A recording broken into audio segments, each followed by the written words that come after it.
இந்த video skip பண்ணாம பாருங்க. அப்பதான் நான் என்ன விஷயம் சொல்றேன்னு உங்களுக்கு புரிய வரும். ஆரம்பிக்கலாமா? அனைவருக்கும் வணக்கம். நான் உங்கள் அருண் மனோஜ்குமார். நீங்கள் பார்த்து கொண்டு இருப்பது back on official YouTube channel. நம்ம சேனல்ல இன்னைக்கு நம்ம பேச போற கான்டென்ட் என்னன்னு பாத்தீங்க அப்படின்னா, எதிர்நீச்சல் தொடர்கிறது சீரியல்ஸ் பத்தி நம்ம பேசிட்டு இருக்கோம். அந்த சீரியலோட எபிசோட்ஸ் பத்தி பேசிட்டு இருக்கோம். அதுல 6வது எபிசோடு.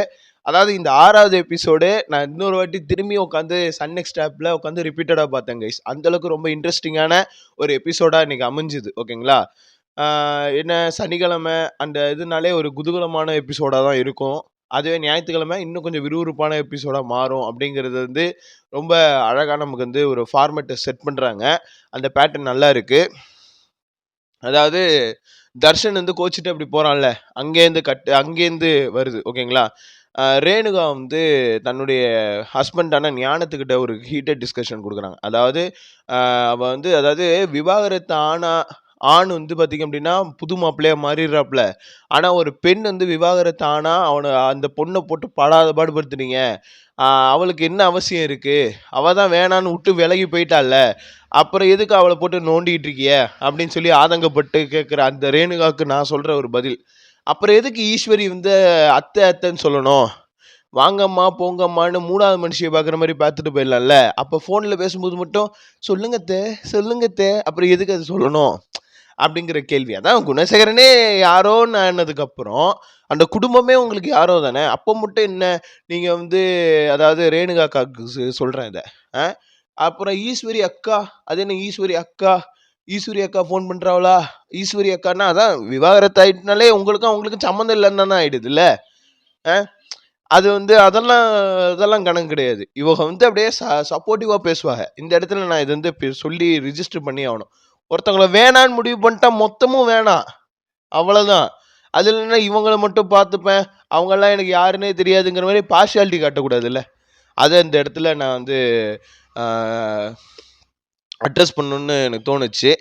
அண்ட் அப்படியே போயிட்டு இருக்கிறப்ப நம்ம கதிர் ஐயா பயங்கரமா செருப்படி வாங்கிட்டு வந்தார் இல்லைங்களா? அந்த சோகத்திலே வந்துட்டு இருக்காரு அவரோட மாமனானோர. திடீர்னு நந்தினி என்னப்பா ஆச்சு? இந்த ஆள் என்ன குடிச்சிட்டு வந்தானா? என்ன பண்ணிட்டு வந்தான் அப்படின்னு அந்த அம்மா கொந்தளிச்சிட்டு இருக்கிறப்ப பார்த்தீங்க அப்படின்னா, அதெல்லாம் ஒன்றும் இல்லை தாயே, இதெல்லாம் ஆம்பளைங்களுக்கு வெளியிலே நிம்மதி இல்லை உள்ளே நிம்மதி இல்லைன்னு சொல்லிட்டு திடீர்னு கதிருக்கு முட்டு கொடுக்க ஆரம்பிச்சிட்டாரு. கதிர் தம்பி, நீங்களும் கதிர் மாப்பிள்ள, நீங்களும் ஒரு காலத்துல என்ன செருப்பால் அடிச்சிய, அப்ப எனக்கு வருத்தமா இருந்துச்சு. ஆனா நீங்க இன்னைக்கு செருப்பால அடி வாங்கினதை பார்த்து கோவம் தான் வருது. உங்க அண்ணன் மாதிரி நீங்க ஆகணும். நீ தான் அடுத்த ஆதி குணசேகரன். இல்ல நீ தான் ஆதி குணசேகரன் அப்படின்னு சொல்லி கொம்பு சீவி விடுறாப்புல. அவர் பக்கம் நியாயம் இருக்கு.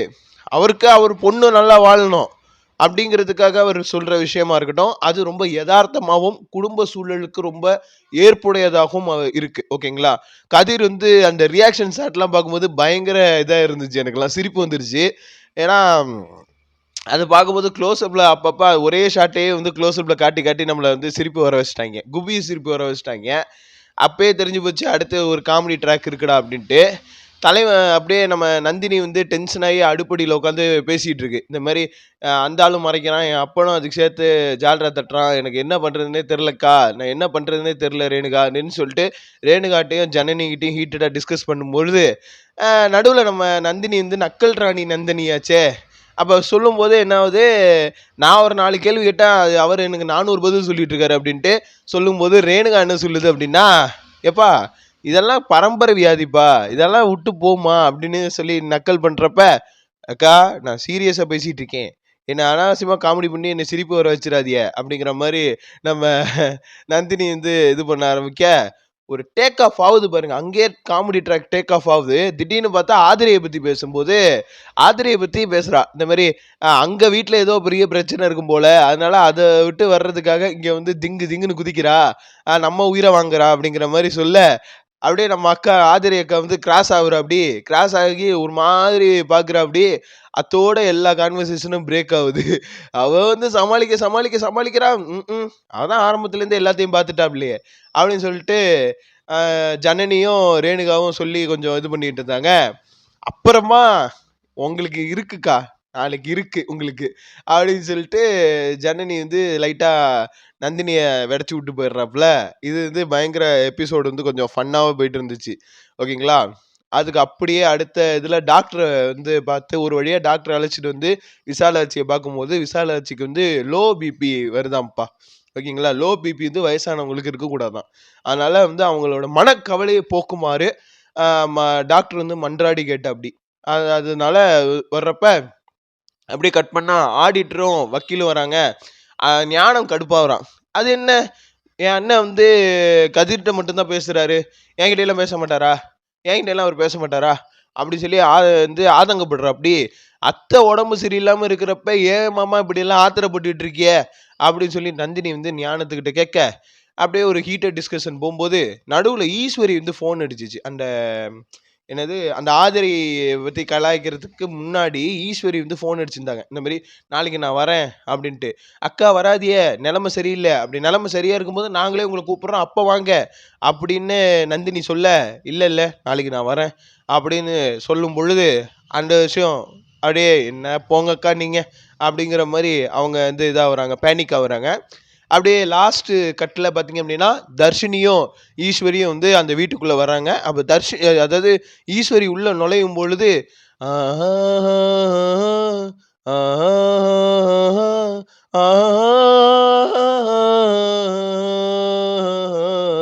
அப்படின்னு ஒரு ஒரு மாதிரியான ஒரு நாஸ்டாலஜிக்கல் பிஜிஎமோட என்ட்ரி ஆகும் பொழுது கட் பண்ணி தொடரும் அப்படின்னு போட்டாங்க. இவ்வளவுதான் மக்களே 6th எபிசோடோடைய இது. அடுத்து சக்சீடிங்கான எபிசோட்ல என்ன நடக்க போகுது அப்படின்னா ஈஸ்வரி வந்து என்ட்ரி ஆயிட்டாங்க இல்லைங்களா. அப்போ வந்து ஒரு பெரிய பஞ்சாயத்து ஆக போகுது. கதிர் வந்து ஆஸ் யூஷுவல் ஈஸ்வரி வந்து மட்டம் தட்டி பேச போறான்.